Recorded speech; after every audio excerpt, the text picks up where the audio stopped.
राधा स्वामी जी।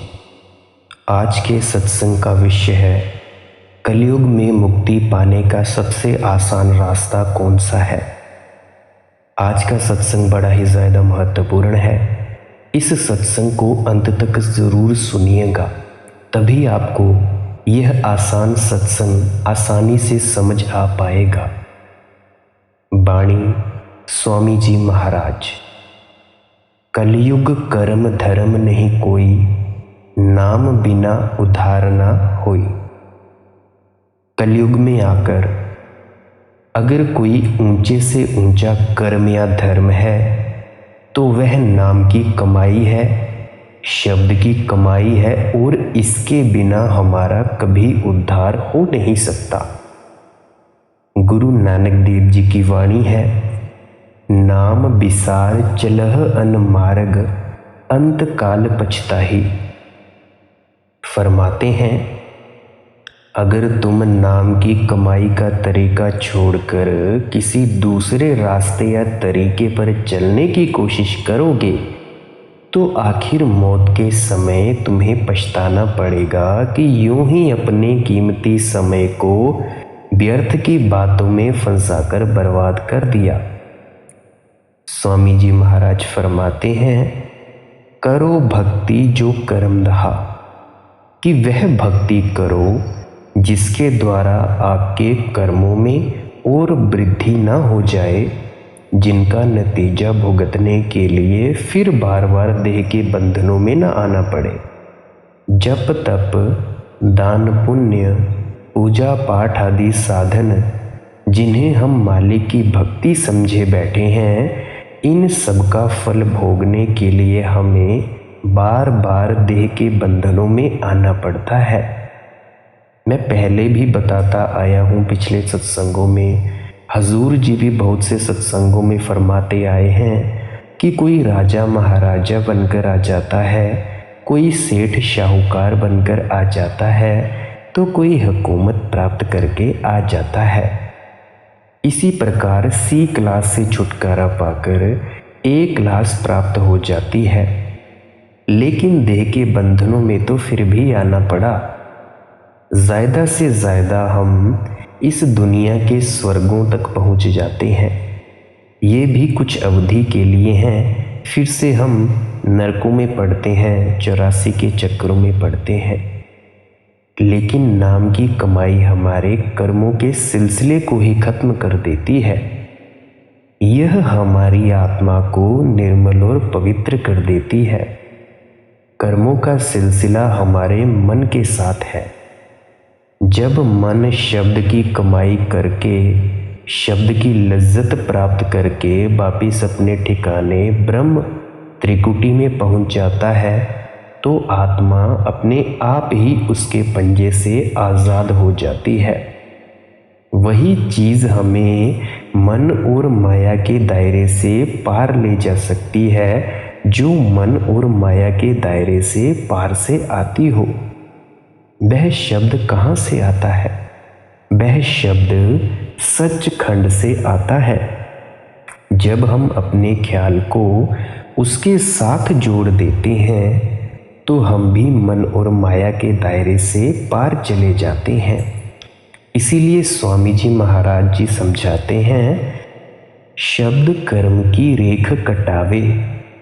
जितना भी कर्मों का हिसाब है, शब्द के अभ्यास के द्वारा सब खत्म हो जाता है। इसीलिए आप जी समझाते हैं कि आपके मन में कहीं यह ख्याल ना हो कि चाहे जिस प्रकार की भक्ति कर लें वही हमें परमात्मा के साथ मिला देगी। सच्ची भक्ति केवल शब्द की कमाई है, नाम की कमाई है, जो हमें देह के बंधनों से छुड़ाती और वापिस जाकर परमात्मा से मिलाती है। अब की चूक माफ नहीं होगी, नाना विधि के कष्ट सहा। फरमाते हैं कि जब तक हम अपने ख्याल को शब्द या नाम के साथ नहीं जोड़ते, इस गलती की कभी माफ़ी नहीं मिलती। इंसान के जामे का यह मौका बार बार नहीं मिलेगा। पता नहीं फिर किसी ऐसे जामे में जन्म लेना पड़ जाए जहाँ जाकर हमारा ख्याल भूले भटके भी परमात्मा की भक्ति की ओर न जाए।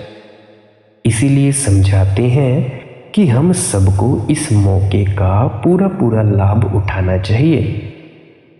गफलत छोड़ भुलाओ जग को, नाम अमल अब घोट पिया। स्वामी जी महाराज 3 महत्वपूर्ण नसीहतें देते हैं जिन पर चलना हम सबके लिए बहुत ज़रूरी है। फरमाते हैं कि परमात्मा की भक्ति और बख्शिश प्राप्त करने के लिए सबसे पहले गफलत अथवा आलस छोड़ो। सुस्ती और बेपरवाही को छोड़ देना चाहिए। सारी उम्र यही नहीं सोचते रहना कि कल भजन में बैठेंगे, कल से भजन शुरू करेंगे। यह कल तो कभी नहीं आएगा। मन में ये विचार नहीं करना चाहिए कि बेटे बेटियां बड़े हो जाएं, कारोबार संभाल लें, हम थोड़ा बहुत रुपया इकट्ठा कर लें, फिर किसी गुरुद्वारे या डेरे में बैठकर भजन कर लेंगे। ये सब मन की दलीलें हैं, मन के बहाने हैं। अगर मन में ईमानदारी भी है तो भी हमें मालिक की स्कीम का क्या पता है कि किस समय हुक्म आ जाए, कब भरे परिवार को छोड़कर चलना पड़ जाए। यहाँ एक कदम, एक सांस का भी भरोसा नहीं है और हम वर्षों की लंबी लंबी योजनाएं बनाने में लगे हुए हैं, स्कीमें सोचने में लगे हुए हैं। इसीलिए स्वामी जी महाराज कहते हैं कि गफलत छोड़ो, आलस और सुस्ती छोड़ो, रोज भक्ति को समय दो। जितना समय भी मिले उसी का फायदा उठाना चाहिए। घड़ी 2 घड़ी, घंटा 2 घंटा, जो भी समय परमात्मा की याद में लगा देंगे वह हमारा लेखे में लिखा जाता है, उसका हमें लाभ मिलता है। इसीलिए आप जी फरमाते हैं कि रोज मालिक की भक्ति करनी चाहिए, आलस और लापरवाही को छोड़ देना चाहिए। दूसरी बात क्या करनी है? भुलाओ जग को, दुनिया को भूलने की कोशिश करनी है। बहुतेरी उम्र शराबों कबाबों, विश्व विकारों आदि का स्वाद लेकर देख चुके हैं आप लोग। अगर आज तक हमें इनसे सुख और शांति नहीं मिली तो हम ये कैसे सोच बैठे हैं कि वाकई उम्र में इनसे सुख प्राप्त कर सकेंगे, शांति प्राप्त कर सकेंगे।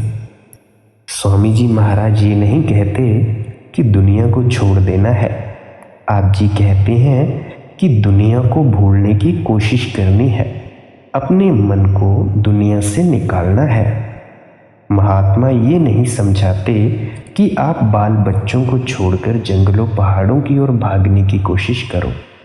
दुनिया में रहना है, बहादुर बने रहना है, लेकिन दुनिया में रहते हुए भी दुनिया की मैल में लिवड़ने की कोशिश नहीं करनी है।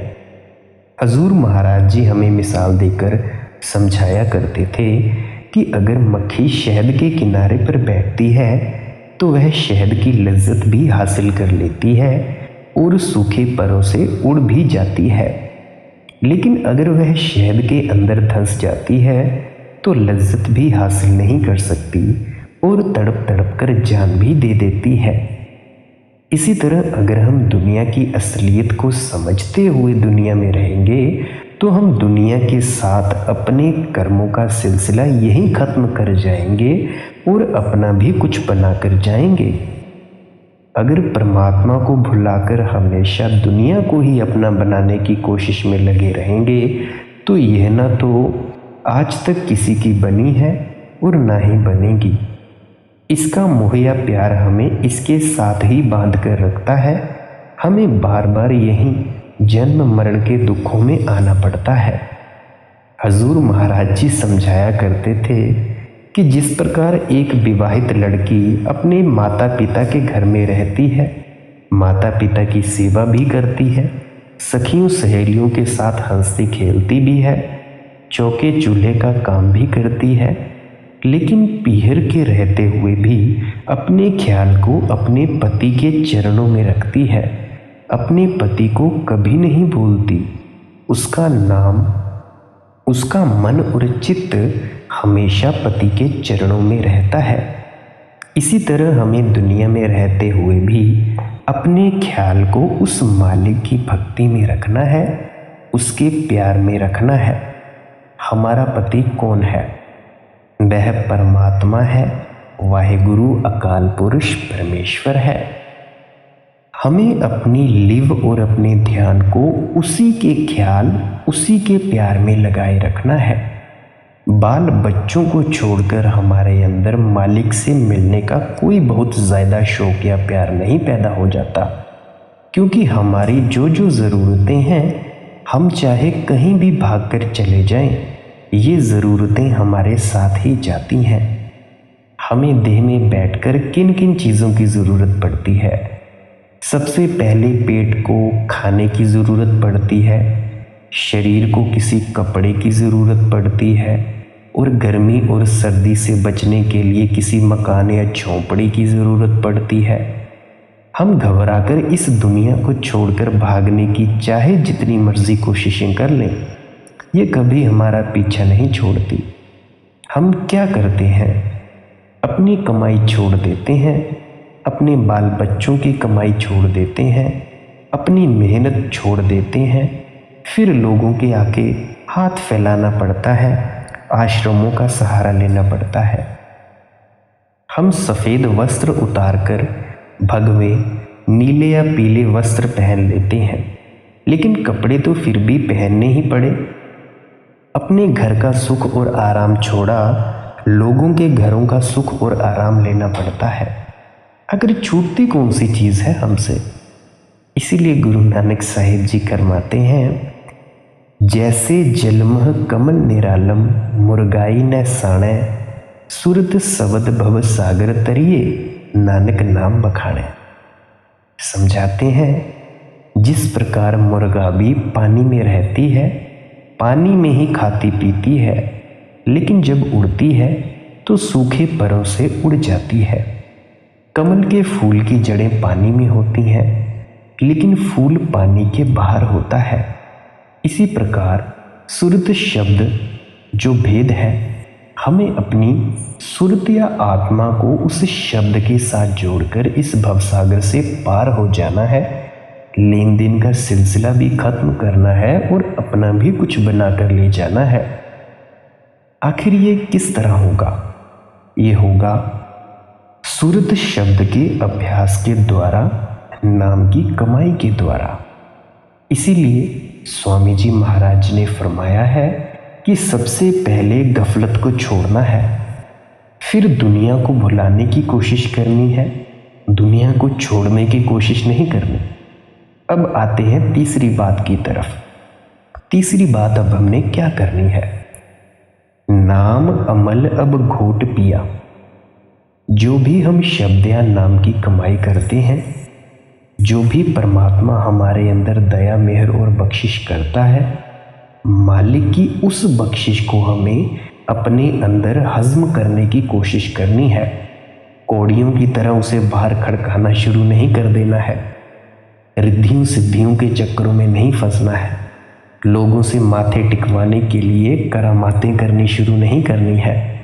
जो भी परमात्मा बख्शिश करता है, वह हमारे लिए हमारे अंदर करता है।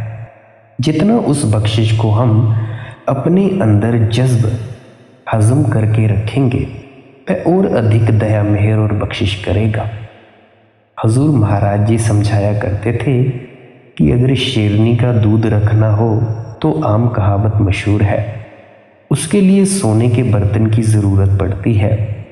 इसीलिए उस मालिक की बख्शिश को संभालने के लिए हमें अपने हृदय को इतना बड़ा बनाना है, अपने हाजमे को इतना तेज बनाना है कि उस बख्शिश की खुशबू भी बाहर ना निकले, उसकी डकार भी कभी बाहर ना निकले। स्वामी जी महाराज फरमाते हैं, प्रीत प्रतीत गुरु की करना, नाम रसायन घट में चरना। उपदेश करते हैं, गुरुमुखों के साथ प्यार करना है, उन पर प्रतीति और भरोसा करना है, और जिस प्रकार रसायन हड्डियों में रच जाता है, निकल नहीं सकता, इसी प्रकार मालिक की बख्शिश और नाम की कमाई को भी हड्डियों में रचा लेना है। यही गुरु अमरदास जी समझाते हैं। पारखिया बथ संभाल लई गुरु सोजी हुई। जिन्हें इस चीज की परख होती है, कद्र होती है, वे इस दौलत को संभाल कर रखते हैं। यह जो ज्ञान है, यह जो परख के काबिल बनते हैं, इसका हमें साधुओं, संतों, महात्माओं से पता चलता है। हजूर महाराज जी बड़ी सुंदर मिसाल दिया करते थे कि अगर एक हीरा किसी जौहरी को मिल जाता है तो वह उसे कितनी तिजोरियों के अंदर संभाल संभाल कर रखता है, क्योंकि उसे इनकी कीमत पता है।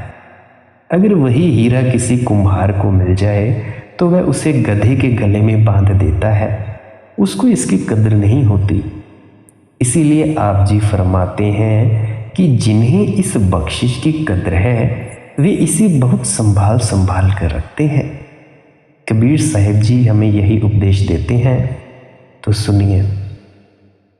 राम पदार्थ पाए कै कबीरा गांठ न खोलह। राम पदार्थ पाए कै कबीरा गांठ न खोलह। नहीं पटण नहीं पारखू, नहीं गाहक नहीं मोल। उस नाम रूपी दौलत को प्राप्त करके जोर से गांठ बांध कर रखनी चाहिए। उसे बहुत गुप्त रखना है, क्योंकि ना तो हमें इसका कोई अधिकारी दिखाई देता है, ना कोई इसकी कीमत देखने वाला दिखाई देता है, ना कोई इसका ग्राहक नजर आता है, और ना ही कोई खोटे व खरे में परख करने वाला नजर आता है। इसकी कीमत क्या देनी पड़ती है? इसके लिए अपने आप को परमात्मा के हवाले करना पड़ता है, समर्पण करना पड़ता है, सुपुर्द करना पड़ता है। आप समझाते हैं कि दुनिया तो बेटे बेटियों की ग्राहक है, करामातों की ग्राहक है, मुकदमे जीतने की ग्राहक है, धन दौलतों की ग्राहक है। दुनिया को नाम की कद्र नहीं। इसीलिए दुनिया के सामने नाम रूपी हीरे निकाल निकाल कर रखने का क्या फायदा? उस दौलत को हमें अपने अंदर हजम करके रखना चाहिए। इसीलिए महाराज जी समझाते हैं कि नाम की कमाई करने के लिए हमेशा 3 बातों को याद रखना है। पहली, गफलत और सुस्ती नहीं करनी। दूसरी, दुनिया को भूलने की कोशिश करनी है, कट जाना है दुनिया से, दुनिया में से अपने ख्याल को निकालने की कोशिश करनी है। और तीसरा, जो मालिक की बख्शिश है, नाम की कमाई है, उसे अपने अंदर ही हजम करना है। ये नहीं कि तुम सब करामातों में, रिद्धियों सिद्धियों में उस कमाई को वेस्ट कर दो, व्यर्थ कर दो। ये कमाई बहुत अनमोल है, बड़े भाग्य से मिलती है, ऐसे मत गवाना तुम। मन से डरो करो गुरु सेवा, राधा स्वामी भेद दिया। आत्मा और परमात्मा के बीच में अगर कोई रुकावट या पर्दा है तो वह सिर्फ हमारे मन की रुकावट है, हमारे मन का पर्दा है। अब ये सवाल पैदा होता है कि ये मन है क्या? अब मैं थोड़ा सा इसको कुछ शब्दों में समझाने की चेष्टा करूँगा, तो ज़रा ध्यान से सुनिएगा। ऐसा समझें कोई एक खाली कमरा है, बिल्कुल खाली, शून्य, उसमें कुछ भी नहीं रखा है। अगर मैं उसमें कर्म डाल दूं, संस्कार डाल दूं, सोच विचार डाल दूं, तो मैं उस पूरे कमरे को, जिसमें ये सोच विचार, कर्म, हमारी वासनाएं, कामनाएं, हमारे ये जितने भी कर्म डले हैं, उसको मैं कह दूंगा मन। अब ऐसा ही समझें कि आपके जो जितने भी ख्याल आते हैं, ये जो भी आपके दिमाग में सोच विचारें आती हैं, ये है हमारा मन। ये सारी चीज़ें मिलकर हमारा मन बनता है। तो हमें मन से कोई लड़ाई नहीं करनी है।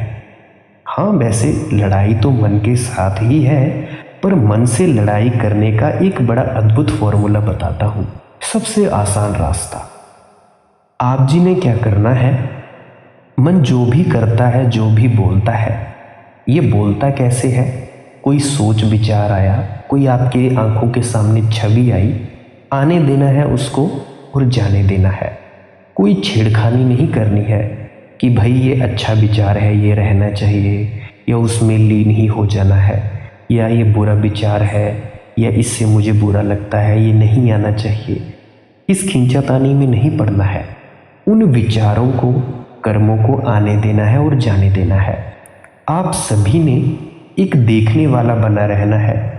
ऐसे जैसे आप टीवी देखते हैं, कुश्ती देखते हैं, या जो भी आप आसपास में देखते हैं, ऐसे देखते रहना है। देखते देखते हमने मन को मारना नहीं है। ये हमारा मन है, ये भी यूज़फुल है, ये भी हमारे काम के लिए है। हमने मन से परे हट जाना है। एक छोटी सी और उदाहरण देने की चेष्टा करता हूँ। ऐसा समझें, आपका कोई मित्र है, दोस्त है, वो कीचड़ से लिबड़ा हुआ है, आप उसके साथ रहते हो, तो आप क्या उस अपने दोस्त को मार दोगे अगर उसका कीचड़ नहीं उखड़ता? पहले तो आप उसका कीचड़ हटाने की कोशिश करोगे कि भाई इसको नहला धुला दूँ, और अगर वो माने ना तो क्या कर सकते हो आप? ना आपने उसको मारना है। आप क्या कर सकते हो? अपने उस मित्र से, उस परिजन से, दोस्त से दूरी बनाकर रख सकते हो कि भाई मैं तुमसे दूर रहता हूँ। दूर जैसे ही रहोगे, उस दोस्त का कीचड़ तो उसके साथ रहेगा, पर इससे एक फायदा होगा यह कि वो कीचड़ उसका आपको कुछ नहीं कर पाएगा, और कुछ समय बाद वो भी सोचेगा कि भाई मैं इसके साथ रहता था, ये मेरे साथ रहता नहीं, तो वो क्या करेगा? तो वो खुद नहा लेगा। उसी तरह से जैसे ही हम मन से परे हटते हैं, मन से ज़रा सा दूर हटते हैं, तो इससे क्या होता है? इससे होता है यह, जैसे ही हम दूर हटे, मन से परे हटे, अभी जैसे मैंने आपको पीछे एक आसान विधि बताई मन से परे हटने की, वैसे ही कुछ वक्त बाद आपकी नाद, अनाहत नाद या शब्द धुन शुरू हो जाती है। यह शब्द धुन हमारे मन को निर्मल कर देती है, स्वच्छ कर देती है। जो भी गंदे गंदे विचार, वासनाएं, विकार जो भी प्रकट होते थे, अब ये उन वासनाओं की तरफ नहीं जाता। ये मन हमारा नौकर है, पहले ये मालिक बना हुआ होता है। तो मेरे ख्याल से अब आप समझ पाए होंगे इस मन के छोटे से वचनों के बारे में। इसीलिए हमें मन की रुकावट को रास्ते से दूर करना है और इस तरह से मन को काबू करना है। यह किस प्रकार कर सकते हैं?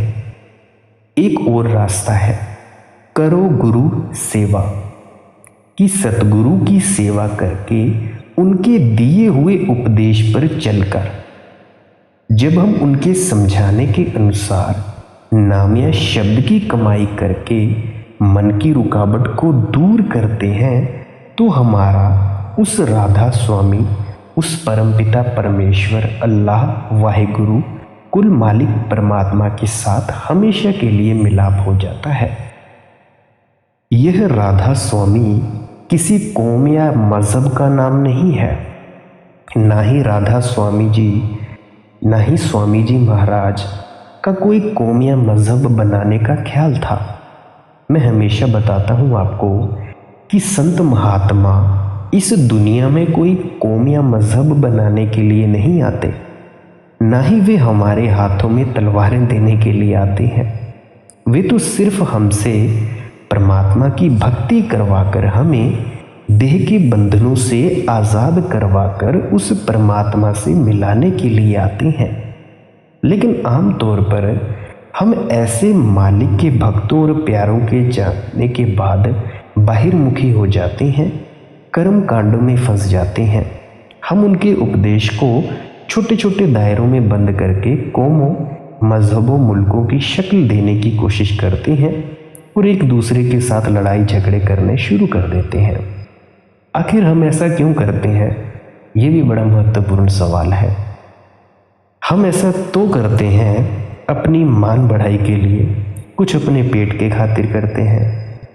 जब हम उन मालिक के भक्तों और प्यारों के उपदेश को छोटे छोटे जिलों व सूबों में बंद करने की कोशिश करते हैं, तो आप सोचकर देखें कि हम उन मालिक के भक्तों और प्यारों के साथ इससे ज़्यादा और क्या बेइंसाफ़ी कर सकते हैं।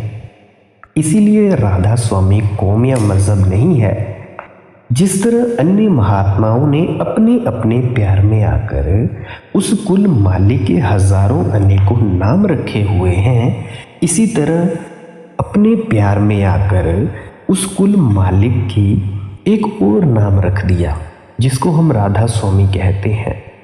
शॉर्ट में राधा से मतलब होता है आत्मा और स्वामी का मतलब परमात्मा। स्वामी स्वामी तो सभी महात्मा उस परमात्मा को कहते आए हैं। अर्जुन साहेब जी कहते हैं, ऊंच अपार बेअंत स्वामी। आपने भी उसे स्वामी कहकर याद किया है, लेकिन वह स्वामी किसका है? हमारी आत्मा का स्वामी है। इसीलिए आपने राधा का लफ्ज साथ लगा दिया। इसीलिए यह कोई कौम नहीं, मजहब नहीं, और ना ही हमें चाहिए कि स्वामी जी महाराज की तालीम को किसी कौम या मजहब में बंद करने की कोशिश करें। यह शुद्ध रूहानियत है। हमें इस रूहानियत से फ़ायदा उठाकर इन कौमों, मजहबों व मुल्कों के झगड़ों और फसादों से ही ऊपर चले जाना है। अपनी आत्मा को निर्मल, स्वच्छ और पवित्र करना है। वापस जाकर परमात्मा से मिलने के काबिल बनना है। स्वामी जी महाराज जी ने अच्छी तरह समझा दिया है और हमारी हालत बयान कर दी है कि किस तरह हम पुण्य और पाप की नगरी में फंसे हुए हैं। पुण्य और पापों का हिसाब दे रहे हैं, इनमें ही दिन रात उलझे रहते हैं। फिर आप जी ने ये भी बताया कि इस पुण्य और पाप की नगरी से हम छुटकारा कब प्राप्त कर सकते हैं। आप जी ने समझाया है कि परमात्मा ने यह इंसान का जामा किस तरह और क्यों बख्शा है और इस देह के अंदर बैठकर हमें वह कौन सी भक्ति करनी है जिसके द्वारा हम देह के बंधनों से छुटकारा प्राप्त कर सकें। इसीलिए हमें भी चाहिए कि आप जी के समझाने के अनुसार शब्द की कमाई करें, नाम की कमाई करें। मैं हमेशा बताता हूँ कि शब्द या नाम की कमाई से मतलब जब हमारा अनहत नाद या शब्द धुन शुरू हो जाए तो उसको सिर्फ सुनना है। ये नहीं सोचना है कि भाई अब हम क्या करें, इससे आगे हमारी धुन क्यों नहीं बदल रही। ये सब फिक्र छोड़ देनी है।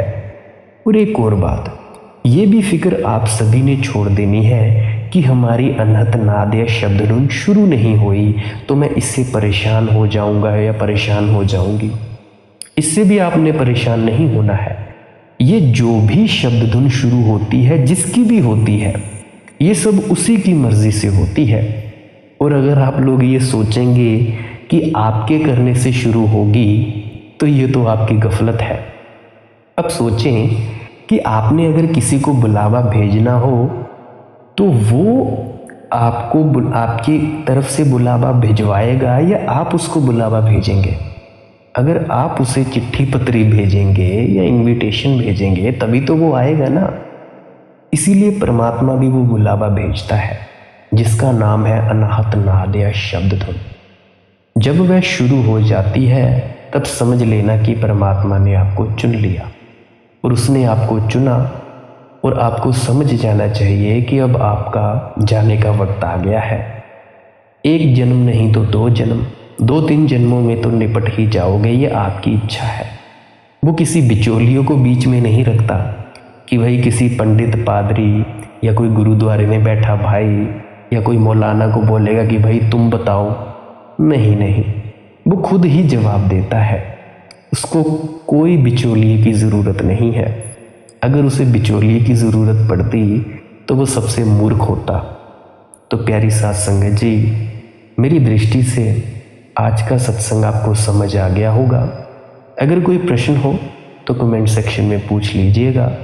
और एक विनती है कि आप दोबारा से उस कमेंट को ज़रूर देख लीजिएगा। मैं रिप्लाई हर कमेंट का दे दिया करता हूँ, हर सवाल का जवाब दे दिया करता हूँ और कोशिश भी करता हूँ देने की। और अगर आपको ये सत्संग पसंद आया हो तो इसको शेयर ज़रूर कर दीजिएगा ताकि औरों को भी मदद मिल जाए और इससे उनका भी फ़ायदा हो।